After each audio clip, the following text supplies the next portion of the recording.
Charlie Kirk was born in October 1993 in Arlington Heights, Illinois. He didn't come from a political dynasty or a wealthy family. Instead, he rose through persistence, boldness, and his willingness to challenge the status quo. By his late teens, Kirk was already making headlines.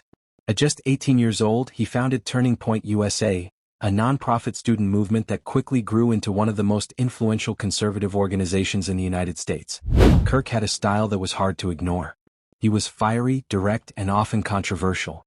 On college campuses, he defended free markets, traditional values, and conservative politics. Supporters praised him as a defender of free speech. Critics accused him of spreading division and stoking culture wars. Whether people loved him or hated him, one thing was certain: Charlie Kirk had become one of the most recognizable conservative voices in America. By 2025, his influence was undeniable.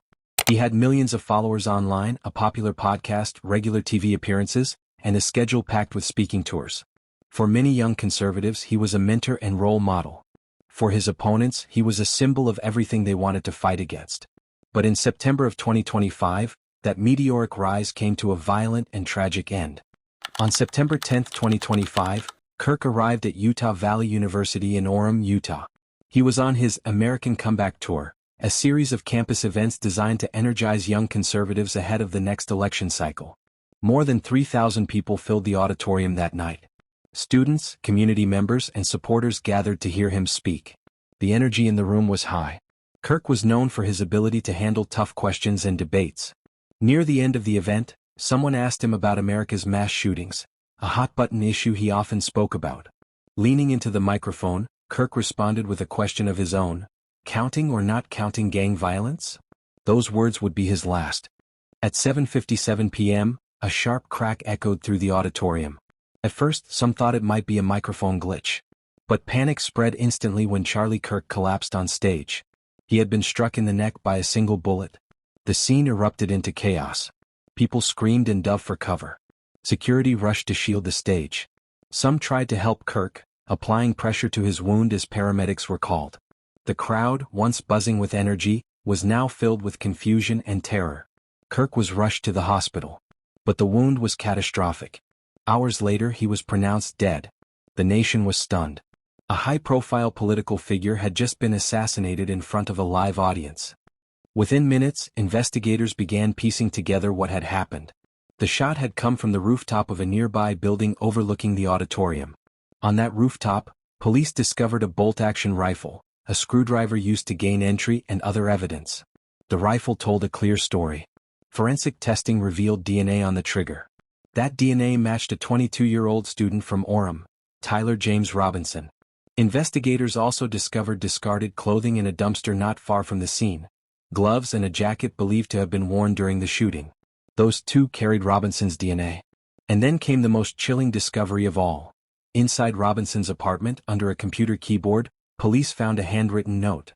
In it, Robinson had written about his plan to kill Charlie Kirk. The evidence was overwhelming. Robinson was arrested within 24 hours of the shooting. When he first appeared in court, it was via video. He wore an anti-suicide vest and appeared calm but emotionless. The charges were severe: aggravated murder, felony discharge of a firearm, obstruction of justice, witness tampering. Because of the planning, the political target, and the level of violence, prosecutors in Utah announced they would seek the death penalty. The murder of Charlie Kirk sent shockwaves across the country. His supporters were devastated, calling him a martyr who had been silenced for his beliefs. Vigils were held, candles were lit, and speeches honored his legacy. But the killing also ignited fierce debates. Many asked, what does this say about America's political climate? Are divisions so deep that violence has become inevitable? Others pointed to the eerie irony: Kirk had been answering a question about mass shootings when he became the victim of one. The case also raised urgent questions about security. How was Robinson able to plan this? How did he gain rooftop access near a major event? Could Kirk's death have been prevented? For some, the case was a symbol of the dangerous path America was heading down, where disagreements were no longer settled in debates, but in violence. For others, it was a warning about the power of words, and how political rhetoric can spiral into deadly consequences. Charlie Kirk's murder was not just another crime. It was a political assassination. One carried out in public in front of thousands with the nation watching. Charlie Kirk rose from a teenager with a passion for politics to one of the most recognized conservative figures in America.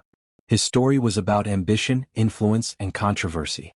But it ended with tragedy, silenced on stage by a single bullet.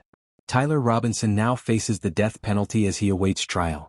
The evidence against him is overwhelming. But beyond the courtroom, the questions remain. Was this simply the act of a lone extremist? Or is it a sign of something deeper? A symptom of a country increasingly divided, where political battles are no longer just words but weapons? Charlie Kirk's death will be remembered not only as the end of a man's life, but as a chilling moment in American history.